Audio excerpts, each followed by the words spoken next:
अमृत गुरु का बचन है, चले जो लेकर साथ, जगह अंधियारी कोठरी, कब हुन भटके पाथ। गुरु के सुमिरन मात्र से मिटते विघ्न अनंत, इसीलिए तो जगत में ध्यावत हैं सब संत। गुरु की महिमा है अमित, कही न सकें श्रुति शेष, जाकी कृपा कटाक्ष से रंग कभी होत नरेश। परम पूज्य गुरुदेव भगवान की जय, जगत जननी जगदम्बा मात की जय, परम पूज्य स्वामी जी महाराज की जय। संत दरस जिम पातक टरई। सत्य है कि संत के दर्शन से मात्र से पातक मिटते हैं, क्योंकि संत एक अलौकिक विलक्षणता लिए रहते हैं। भले हुए हमारे आप जैसे सामान्य मानव दिखते हों, पर उनके अंदर की जो आभा है, उनके अंदर की जो अलौकिक संपत्ति है, अलौकिक विलक्षणता है, तप है, ज्ञान है, वह अतुलनीय और अवर्णनीय होती है। इसके लिए जितना कहा जाए उतना ही कम पड़ जाएगा। आप सब जानते हैं इस बात को, मैं स्मरण भी दिला रहा हूँ। अगस्त जी एक ऋषि थे, संत थे, हमारे आप जैसे उनके भी हाथ पाँव थे, पर उन्होंने एक ही चुल्लू में पूरे समुद्र पी लिया। जिस खारी समुद्र का एक चम्मच पानी आज हम आप नहीं पी सकते, उसको पूरे एक ही चुल्लू में पूरा समुद्र पी गए। क्या यह सामान्य मानव के औकात की बात हो सकती है? ऐसी अलग विलक्षण ताकत, ऐसा असंभव काम केवल संत ही कर सकते हैं। वेद व्यास भगवान का नाम आप सबने खूब सुना है, जिन्होंने 18 पुराण, महापुराण, श्रीमद् भागवत ग्रंथों की रचना की। वेद व्यास भगवान जी जब धृतराष्ट्र को बहुत समझाया कि महाभारत को रोक दो, राजन तुम चाहो तो युद्ध रोका जा सकता है, जब उन्होंने नहीं माना तो उन्होंने उनको केवल हाथ उठा के आशीर्वाद दे दिया कि हाँ, मैं तुम्हें दिव्य दृष्टि देता हूँ, जैसे तुम अपने लड़कों का अपना जीवन का विनाश देखो।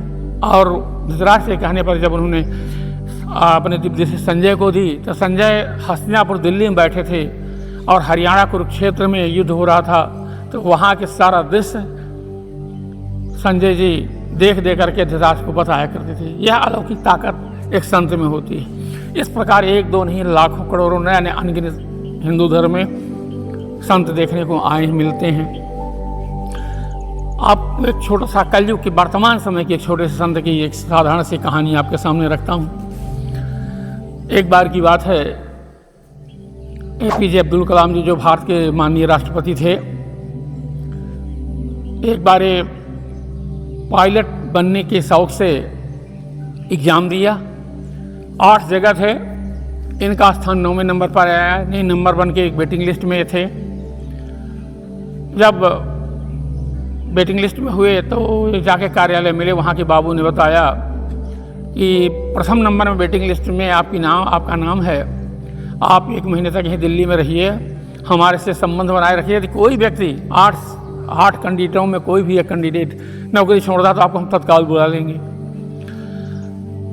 महामहिम राष्ट्रपति जी जो पायलट, जिनका नाम पहले हम अब्दुल कलाम ही कह सकते हैं, तो ये सोचे कि हम दिल्ली से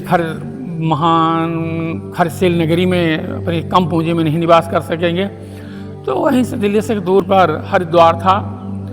उनको पता था कि हाँ, संतों के, महात्माओं के मंदिर हैं, यहाँ बड़े अच्छे ढंग से महीने भर जीवन गुजारा जा सकता है। तो चले गए, गंगा जी में स्नान किया। स्नान करने के बाद वहाँ के एक महात्मा जी से पूछा कि यहाँ कौन सा आश्रम अच्छा है। कहा यहाँ हरिद्वार में बहुत सारे आश्रम हैं और हर आश्रम अच्छा है, आपको जाना कहाँ है। उन्हें सामने देखे, जहाँ नहाए थे वहीं सामने आश्रम एक दिखा। कहा इसी आश्रम में जाना चाहते हैं। तो कहा ये शिवानंद महाराज जी का आश्रम है, ठीक है चले जाइए।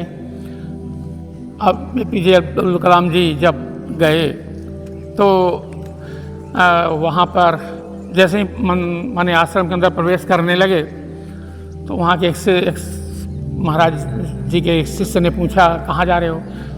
पूरी हाल उन्होंने बताई। उन्होंने कहा संत का दर्शन खाली हाथों नहीं किया जाता, कुछ अपने हाथ में ले लो, फल वगैरह। उन्होंने सोचा कि आज दोपहर हम भोजन नहीं करेंगे और अपने दोपहर के भोजन के हिस्से के पैसे से उन्होंने कुछ फल खरीदा, हाथ में ले लिए। संयोग से लगभग 9 बजे के आसपास महाराज जी अपनी ध्यान साधना से निवृत्त होकर के जब अपने शिष्यों को प्रणाम देने के लिए बैठे तो उनके शिष्य नंबर बारी बारी से लाइन से प्रणाम करते रहे, सब आशीर्वाद लेते रहे। अब ये पीछे अब्दुल कलाम जी दूर बैठे थे, उनकी हिम्मत नहीं पड़ रही थी क्योंकि वे अपने को मुसलमान समझ रहे थे मन मन, तो उनकी हिम्मत नहीं पड़ रही थी कि हम भी जाके प्रणाम करें जैसे सब शिष्य कर रहे हैं। कुछ देर तक महाराज जी देखते रहे, जब वे नहीं गए शिवानंद महाराज जी ने अपने शिष्य को भेजकर बुलवाया। वो आए और कहे कि चलिए महाराज जी बुला रहे हैं। APJ अब्दुल कलाम जी जिस प्रकार सब शिष्यों को प्रणाम करते देखा था, वही दंडाकार होकर स्वामी महाराज शिवानंद जी के चरणों में प्रणाम किए। जैसे ही प्रणाम करके खड़े होते हैं, शिवानंद महाराज जी पूछते हैं, क्यों पायलट नहीं बने? फिर इशारा करते हुए लीलार का कहा, लीलार में पायलट बनना नहीं लिखा है, कुछ और लिखा है। APJ अब्दुल कलाम दंग रह गए, महाराज जी को कैसे पता चला कि हम पायलट की परीक्षा दिए हैं, पायलट बनना चाहते हैं? और ये कह रहे हैं कि लीलार में नहीं लिखा है। तत्काल पूरा पैरों में सिर झुका दिए, भगवान क्या लिखा है लीलार में बता दें। महाराज जी ने कहा, जहाँ लगे हुए लगे रहो, समय के साथ पता चल जाएगा। और क्या अपने हिस्से का दोपहर के अपने हिस्से का भोजन का फल लेके आए हो? ठीक है, तुम्हारी श्रद्धा देकर तुम्हारा फल स्वीकार करता हूँ, रख दो और जाओ भंडारे में भोजन कर लो। क्योंकि महाराज जी को अंतर्यामी थे, सब कुछ मालूम हुआ कि यह संकल्प करके आया है आदमी कि हम दोपहर का भोजन नहीं करेंगे, और उस दोपहर वाले भोजन वाले पैसे का फल लिया। उन्होंने कहा ठीक है, तुम्हारी श्रद्धा देकर फल ले लेता हूँ, जाओ भंडारे में भोजन कर लो। यह सब दृश्य देकर APJ अब्दुल कलाम जी हृदय में उथल पुथल मच गई, और उनके दर्शन के उपरांत महीने भर वहाँ बिताए, क्योंकि उनको ये विश्वास हो चुका था कि अब हमें पायलट नहीं बनना है। फिर भी अपना समय काटते रहे, और इसके बाद जहाँ लगे थे वहीं लगे रहे। भगवान की कृपा से जब ये महामहिम भारत के राष्ट्रपति बने, तब इनको ध्यान आया, महाराज जी ने कहा था कि लीलार में कुछ और लिखा है, लगता है मुझे राष्ट्रपति बनना ही लिखा था, और इसीलिए स्वामी जी ने ऐसा कहा। और जैसे ही राष्ट्रपति बनने के बाद वे पुनः हरिद्वार पहुँचे कि जाकर हम महाराज जी का दर्शन कर लें और उनके चरणों में अपना माथा झुकाकर अपने को कृतकृत्य कर लें, धन्य कर लें। जब गए तब तक स्वामी शिवानंद महाराज जी दुनिया से जा चुके थे। तब से उन्होंने यह संकल्प में ले लिया कि न मैं हिंदू हूँ न मुसलमान हूँ, मैं केवल और केवल शिवानंद महाराज जी का शिष्य हूँ, उनका भक्त हूँ, और जीवन पर्यंत उसी श्रद्धा से अपने भक्ति साधना में उनके पास समर्पित भाव से लगे रहे। तो कहने का तात्पर्य कि संतों के पास विलक्षण नाना प्रकार की विलक्षणताएँ होती हैं, असंभव को संभव करने की सामर्थ्य होती है, वे त्रिकाल दृष्टा होते हैं, किसी भी असंभव को संभव करने में वे सफल होते हैं। अतः संतों का दर्शन करना, संतों को प्रणाम करना, उनका आशीर्वाद लेना जीवन के लिए परम कल्याणकारी होता है। संत की बात इसी तारतम्य में एक छोटा सा उदाहरण और आपके सामने रख रहा हूँ भैया। आपको मालूम है कि जब महाभारत का युद्ध का पहला दिन था, एकदम युद्ध की सेनाएं आगे पाछे एकदम मूर्छे पर खड़ी थी, शंखनाद होने वाला था।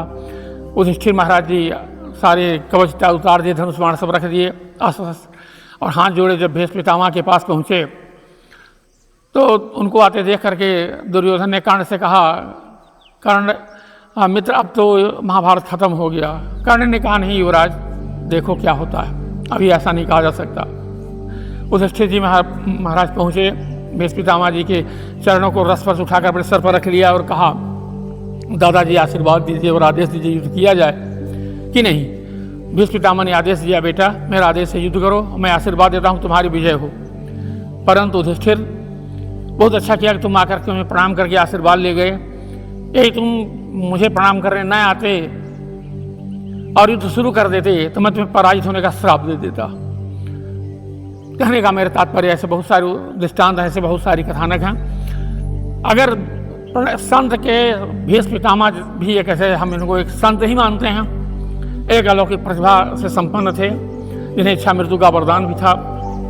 उन्होंने जो ये कहा कि अगर तुम बिना मुझसे आदेश ले कर देते, बिना मेरे प्रणाम किए, मुझे प्रणाम किए बिना ही अगर युद्ध शुरू करते थे तो पराजित होने का श्राप दे देता।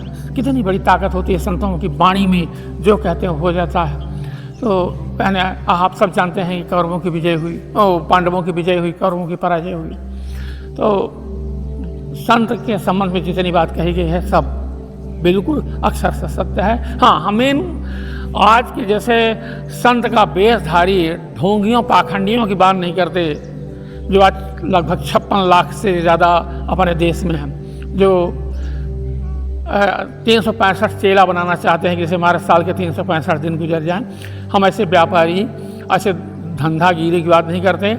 सत्य का संत उन्हें कहते हैं जो सत्य में अंत कर ले, जिन्होंने भगवान का दर्शन कर लिया हो, जो अपने आप को ईश्वर में विलीन कर चुके हों, वही वास्तव में संत होते हैं और उनके पास ईश्वरी ताकत से वे परिपूर्ण होते हैं। इन्हीं शब्दों के साथ सभी सदा जय माता की, जय गुरुवर की, परम पूज्य गुरुदेव भगवान की जय, जगत जननी जगमाता की जय।